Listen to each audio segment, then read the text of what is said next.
Hello and welcome to Ways to Change the World. I'm Krishnan, guru-murthy, and this is the podcast in which we talk to extraordinary people about the big ideas in their lives and the events that have helped shape them.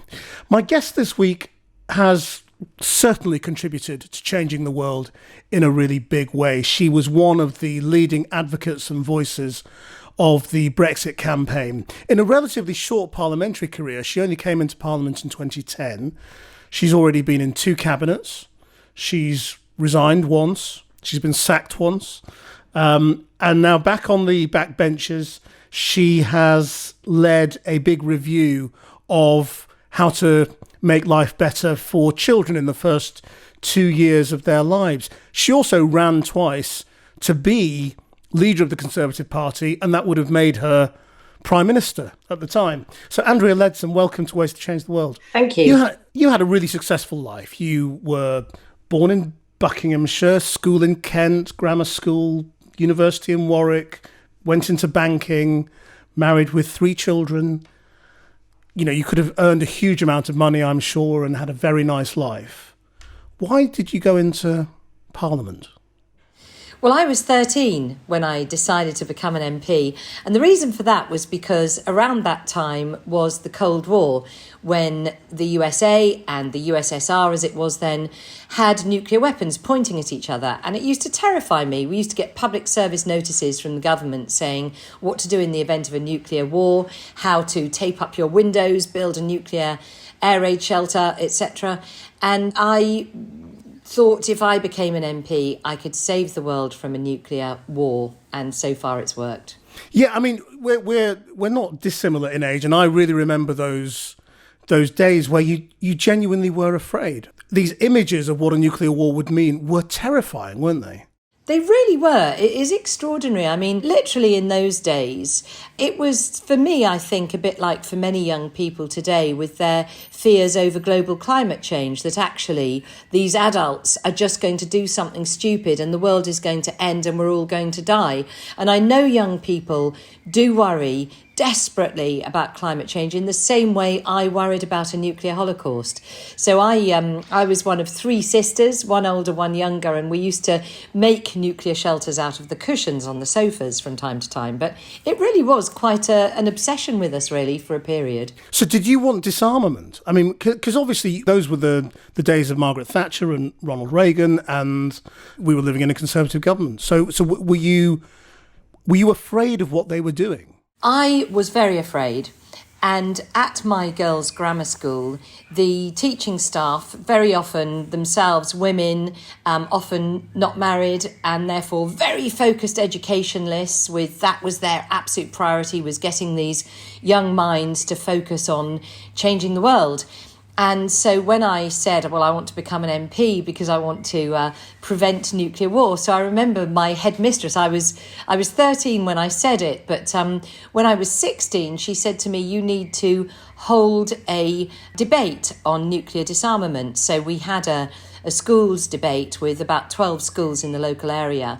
And I spoke for the motion that unilateral nuclear disarmament was not the way forward, and that we should absolutely maintain our independent nuclear deterrent. And that has been my view of it from that day to this. So you were a Conservative even then, instinctively? I would say I wasn't overtly a Conservative, as in I would have sort of said I'm a Conservative. But actually, the thing that really influenced my young days politically was the fact that my mother and stepfather had a furniture shop. And my mum had divorced when I was only 4 and remarried when I was 8. And they'd started this furniture shop with, mortgaging the family home, etc. And they were really working all hours. So it was open Monday to Saturday. They would then deliver furniture in the evenings together. And we would have raging discussions around the dinner table, because my mum was always somebody who thought, the world doesn't owe you a living, you work hard, you make your own way, etc. And having sort of divorced young, she was always of the view that girls do not ever rely on a man. You've got to make your own way. So she was very much a sort of instinctive kind of market trader style of Conservative, whereas my stepfather, who I love dearly, he was always the kind of in my view, armchair socialist, i.e. what's yours is mine and what's mine's me own. So we used to discuss politics, and certainly my parents were furious because of the Labour super tax on the self-employed, where you were paying 98% marginal tax if you were self-employed at that time. So for every sort of incremental pound they were earning, they were giving 98p to the government. And so my mum got involved with the what was then the National Federation for the Self-Employed, and they entered into this kind of passive insubordination where different businesses would write their tax checks to the Inland Revenue on different inconvenient things. So if you were a farmer, it would be on the side of a pig, and in my parents' case, it was on the side of a wardrobe, as their sort of little attempt to say, look, you are removing our incentive to work here. So that's really where my politics comes from. So in terms of where you went next, I mean, were you always on the trajectory to go into frontline politics? You know, is that why you studied politics, went into banking to get yourself a good grounding and enough money to then go into politics? I would say it was a bit more nuanced than that. I was always really interested in politics. I studied political science at Warwick. But then when it got to the end of my degree, I had to make a choice either between going in to sort of be a lifelong career politician or going to make some money and have a career. And actually, I don't say that lightly, because when my mother and father split up, and as I say, I was 4, my elder sister was 5, my younger sister was 2, and my mum was sort of working 2 jobs to keep us all together. And it was a very, very tough time. We were very poor and, very difficult. We spent 6 to 12 months sofa surfing with other families and so on. And so I was always, and still am, very afraid of poverty. I still find, having financial security to be something incredibly important to me. So actually going into politics, that is not where you make a decent living, shall we say. So no, I wanted to go into the city because at the time, in 1984, when I graduated, that was what you did if you wanted to, build a successful career and make some money. It was all the fashion, so it kind of seemed a no-brainer. So by the time you came into Parliament, I'm imagining you weren't as afraid of nuclear war by that stage. So what are the things that really fired you up? In what way did you want to make the world a better place? Yeah, so that's a really good point. I mean, I had 25 years in finance. So I came into politics with what I called my 3 Bs, which was babies, banks and Brussels. And that sort of sounds a bit glib now, but I'd been in financial services for 25 years. I'd seen at the tail end of my career in finance the financial crisis. And to be honest, I was quite livid with the banking sector for its rashness in the risk-taking and its callowness in appreciating the damage that was going to be done to people, to people's jobs, to economies and so on. So I was really keen to see reform of banks. Secondly, I was, by the time I came into politics, really questioning the European Union. I was at that point really committed to the UK remaining a part of the European Union, but I wanted to see fundamental reform of it. And so that was one of the really key reasons I came into politics. And then the third reason was really what's driven me throughout my political career, and that is babies. And 25 years ago, I had my first son, and I had postnatal depression. And soon after that, my mum, who was a qualified midwife and trauma therapist, introduced me to a charity that was helping families struggling to form a secure bond with their baby for all sorts of reasons, very often their own mental health.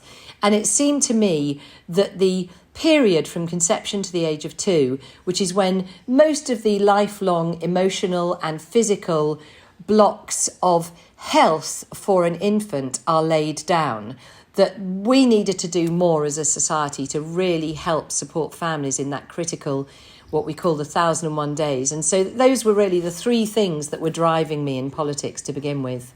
We'll definitely come back to babies because it's what you're working on at the moment. But I mean, just because you mentioned it, you talked about the postnatal depression in public before, and I just wondered how you found that experience and how able you felt to talk about it without being judged. And what was the reaction to it? So I first talked about it in a mental health debate in the chamber when Sir Kevin Jones now, but Kevin Jones then talked about his own mental health problems. And also my ex-colleague Sarah Wollaston talked about her experience of postnatal depression. And I was kind of like in the chamber and looking around and thinking, wow, it's very easy for people generally to say, oh, well, MPs, you all got it so easy. But actually, we're people like anybody else. And actually, the more we sort of share what's happened to us, the more I think it helps other people to come forward with what's concerning them. So in a way, me talking about my own experience of postnatal depression is an attempt to normalise it and to kind of say, well, look, there's me. To most people, I kind of appear incredibly confident, incredibly, punchy and capable and blah, blah, blah. And I would have said, yes, I would have said, yes, I am that until I was 32 years old and had my first son. And then it was just like I was hit by a bus. I was just like, I would just sit there in tears, with this little baby in my arms and he'd be crying and I'd just be like, I don't know what to do. So for me, talking about postnatal depression, at times I have to force myself to do it because obviously people equally do say, oh, right, poor you, but actually fundamentally with 1 in 5 women and 1 in 10 dads suffering postnatal depression, it has a profound impact on them, but also consequentially on their baby's earliest beginnings, and that affects the baby's developing brain. Now, I want to talk about the second B, because this is certainly an area in which the world has changed, and you were right there, sort of front row or centre stage in this process. Now, you said you were actually a Remainer initially when you went into Parliament. So when did you become a Brexiteer? When did you decide you wanted out? Well, there wasn't any such thing as a Remainer in those days, of course. Yeah. So I would proudly say I was kind of anointed a Eurosceptic. So when I came into Parliament, I was very much committed in my own mind that should the opportunity arise, we should have a referendum on staying in the EU, because it was right that, the EU was changing a lot and the people should have their say. So if you like, my first sort of encounter on that was on a backbench debate calling for a referendum on the EU. I decided I was going to vote for that against a coalition government 3-line whip. And I certainly remember on the day of the vote, getting a call from George Osborne, who was then Chancellor, saying to me, well, you're doing a great job and we think very highly of you. And I was like, okay, where are we going? And he said, we'd like you to support the government in voting against a referendum. And I remember distinctly, I said to him, look, I'm really sorry. I'm not a natural rebel at all, but I cannot support the government on this. I genuinely believe people should have their say. So I was one of those referendum rebels. And for me, the kind of hoo-ha over that, the kind of the fraughtness over that debate really made me think, well, we've got to get on and reform the EU, because if we're going to stay in it, then it needs to change. Things like this issue with, moving to Strasbourg once a month at the cost of millions of pounds every year, the issues of the extraordinary waste of money on paying subsidies to landowners just for owning land, regardless of what they do with it. There were so many things that were so frustrating, sending child benefit to overseas children. So I really wanted to see some fundamental reforms. So with my colleagues Chris Eaton-Harris and George Eustace, we set up a thing called the Fresh Start Project, which was backed by 200 Conservative MPs turned up to the first meeting. What we were looking at was working with Open Europe, the think tank, was ways to reform the European Union. So we did a huge amount of work on it, kind of doorstep size books of things that we could do differently. And we travelled all across Europe seeking agreement from other members of Parliament in other EU states to different areas of reform. And there was a lot of goodwill. We weren't going there as what became known as Brexiteers. We were going there as reformers. So why were you part of this? Because obviously George Eustace was well known as Eurosceptic. Now you were you describe yourself as Eurosceptic, but you're still at this stage not wanting to leave, by the sound of it. Or had you sort of changed during that process? I was open-minded. So my view actually was very much that the European Union was a bit like the Roman Empire, towards the end of the Roman Empire, so it sort of surveyed the world and its own dominance and its own brilliance and thought, well, nothing's ever going to end. We will just carry on as we are ruling the world. And it seemed to me that the competence, the overburdensome regulation, the declining share of global GDP, all of these things that the European Union wanted to get involved with in order to negotiate free trade seemed to me to go against the kind of free enterprise principles whereby if you improve trade around the world, then you improve the lives of everybody. So those were my personal views. So make of that what you will, really. I was definitely pro-reform, but I was equally starting to think there's no way they'll go as far as I would want them to go. But what was the strategy at that stage? Because you would have seen what was going on with UKIP, and that was clearly a mounting democratic threat for the success of the Conservative Party. Were you was there an element of sort of levering that to try and get a change in the Conservative Party? I was certainly focused from the date of that referendum debate that I, as I say, supported against a 3-line whip. I was determined to have our government change their policy and grant a referendum to the people, and that it should be put to the people, and that the facts should be put to the people, and that there should be a renegotiation before that. So in effect, what came to pass was what I wanted to happen. And the only bit that was still outstanding for me was whether I would support Remain or Leave. And that I continued to hold as a view until the 20th of February 2016, when David Cameron came back from the EU with the results of his attempted renegotiation, which I compared it to the manifesto for change that we'd put to the Prime Minister, and his achievement was roughly 1.5% of what we were calling for as an absolute minimum of the sort of reform I would want to see in order to back staying in the EU. So my decision on what I personally was going to do was on the 20th of February 2016. But prior to that, as I say, I had been determined to see reform and to see a referendum put to the people of the United Kingdom. Now, you stood to be leader twice, well, effectively stood to be Prime Minister twice. And you're always sort of, refreshingly honest about why you do these things, I think. And is it basically as simple as, well, if you're going to go into politics, you may as well be in charge? Well, it's not quite that simple, no. I think the first time, with Vote Leave, when the referendum happened, in the run-up to the referendum, David Cameron had always said publicly that he would not stand down, whatever the result. And naively, I thought that was the case. And I remember in the run-up to the actual referendum, a few colleagues getting together and writing to him saying, should this go for Leave, please, you completely have our support to remain as Prime Minister. And so I was incredibly disappointed when he stood down, and therefore had not given a moment's thought to, if he goes, but nevertheless, in that few days, it was literally just a few days, I'd received thousands, if tens of thousands, if not, hundreds of thousands of emails, calls to the office, people either saying, I voted Leave because of you, you need to be Prime Minister, or people saying, look what you've done, you idiot, blah, blah, blah, you now need to stand and be counted. And from all directions, people saying, you've got to do this, you've got to do this. Now, my initial view was I wanted to work with Boris because we'd worked together very well, and with Michael Gove too, we'd really worked together well on the campaign. And I was entirely willing and happy to accept that Boris should be the person who would put his name forward and I would support him. But obviously that wasn't to be, and no doubt you're going to ask me about that. But I therefore felt I have to stand and be counted. So that's why I put my own name into the frame.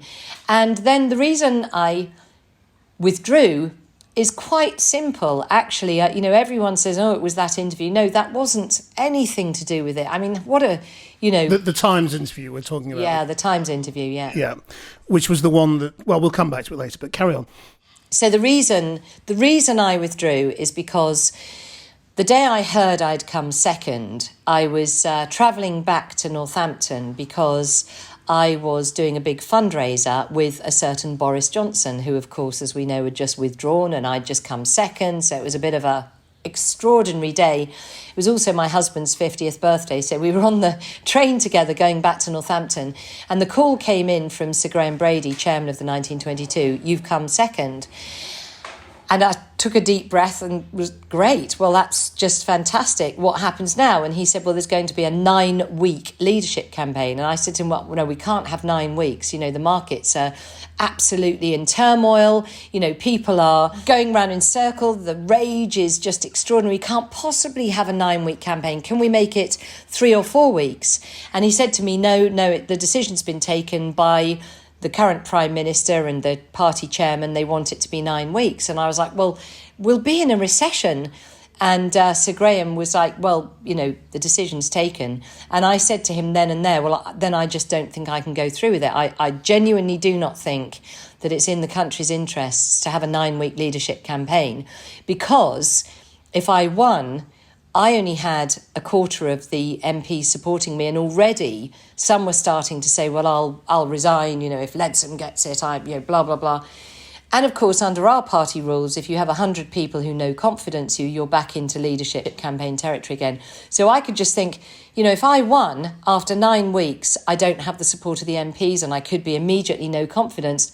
And if I lose after 9 weeks, people will legitimately say, what a total self-indulgence. What on earth were you thinking of?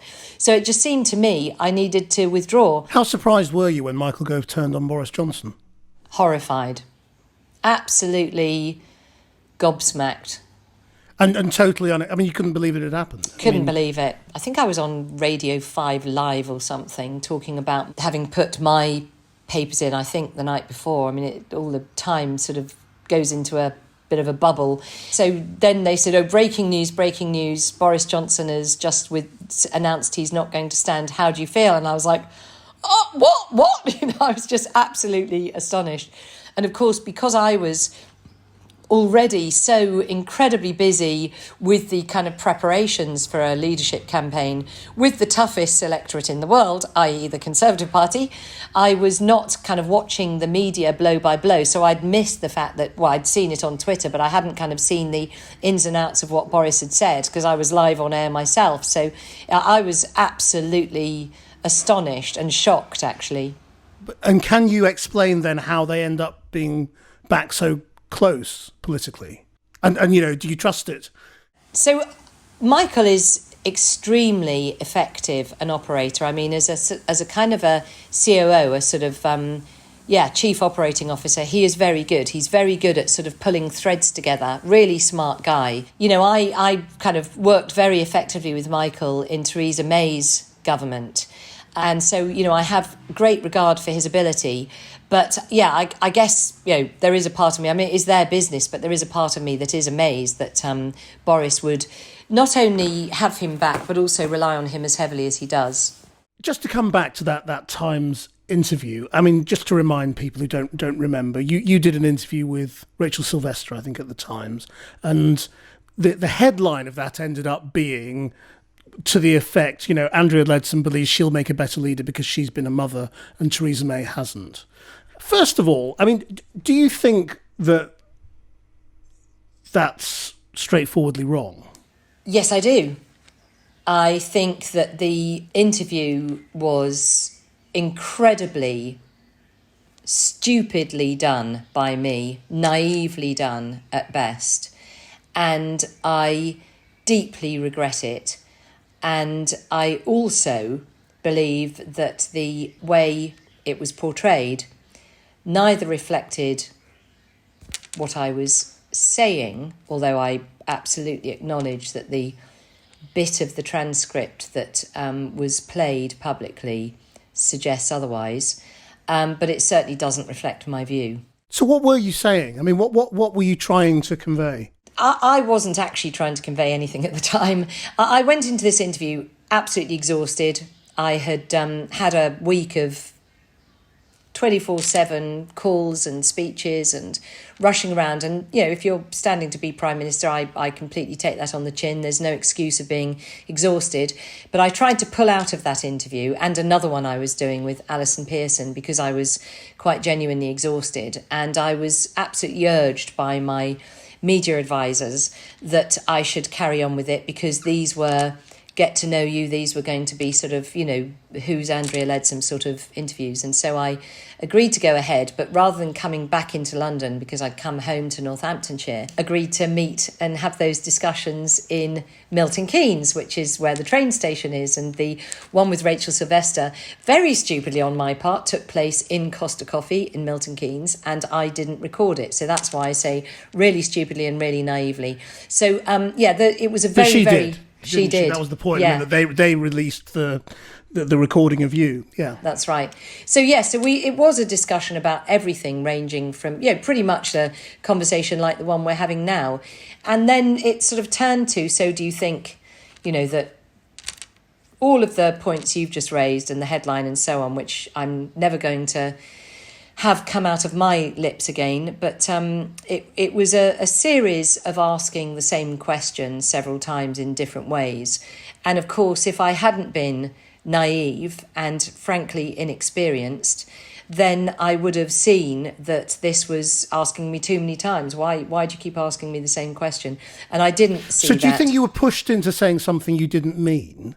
Or did she reveal what you really thought and you didn't want to reveal that? I don't want to comment on that. I want to entirely take it on the chin. It was my fault for doing the interview. What I said was entirely my fault for saying. If I'd had a media person there, they would have obviously, number one, recorded it and proven my side of the story. And secondly, they wouldn't have allowed the same question to be asked in different ways 5 times. But no, I have never believed. I mean, the reason I was so very, very upset about it, angry about it, was because so much of my life, as we've discussed, has been about supporting new families, which includes supporting families who've been bereaved, people who are trying to have families and so on. There's no way on this planet that I think that having children makes you better or worse equipped to do one thing or another thing. And it was just such, of all the things that I could say that would be awful, that would not be one of them. So, I was pretty angry about it. But, it was my fault, completely my fault. I take it on the chin. I make no excuses. Let's skip forward then. I mean, because you're in the cabinet in a very key time with Theresa May. Then we know what happens then. Boris Johnson becomes Prime Minister and you're back in the cabinet. What did you think your political future was going to be at that stage?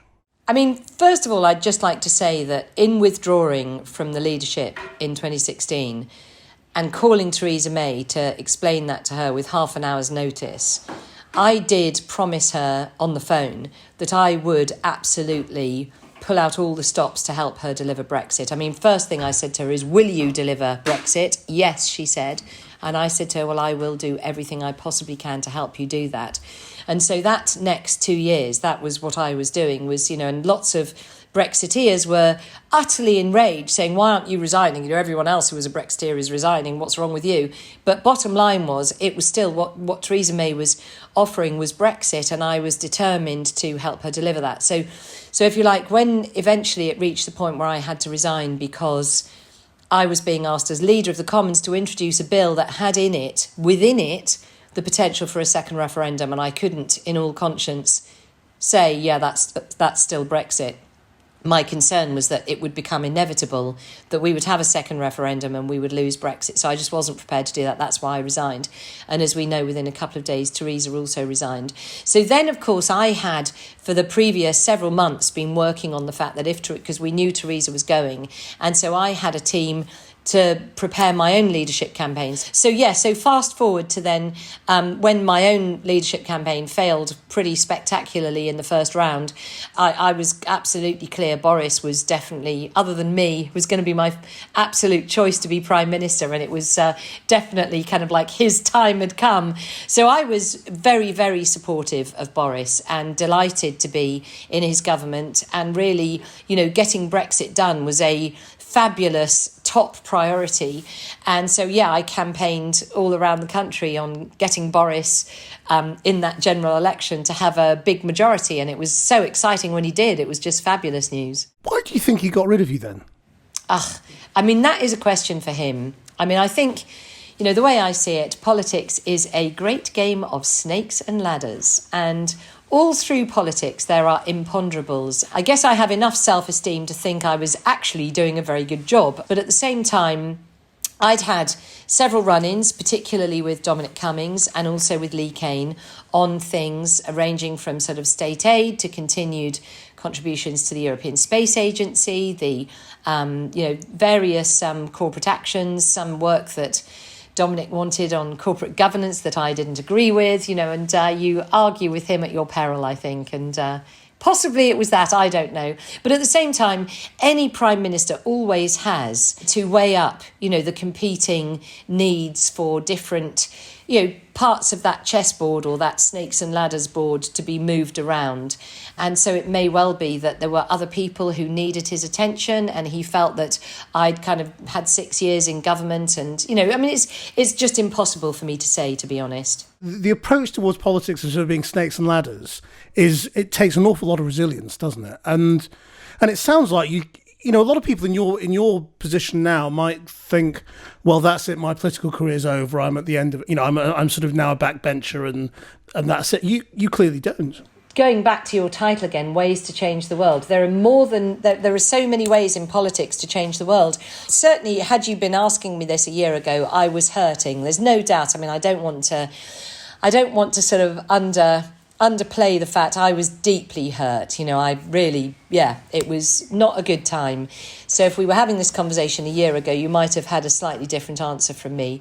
But, I can absolutely see that there are very many ways to make a difference in politics. And so for me, at the time of Boris telling me he was getting rid of me from Cabinet, I said to him, so will you back me in doing this review of the early years? And he said, yes, absolutely, I will. And sure enough, he was good as his word. And last July, he appointed me as the government's early years healthy development advisor.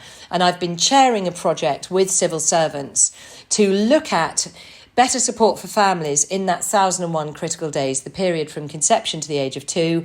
I was given a team of 6 civil servants, quite a small group. We worked our socks off with my own parliamentary team.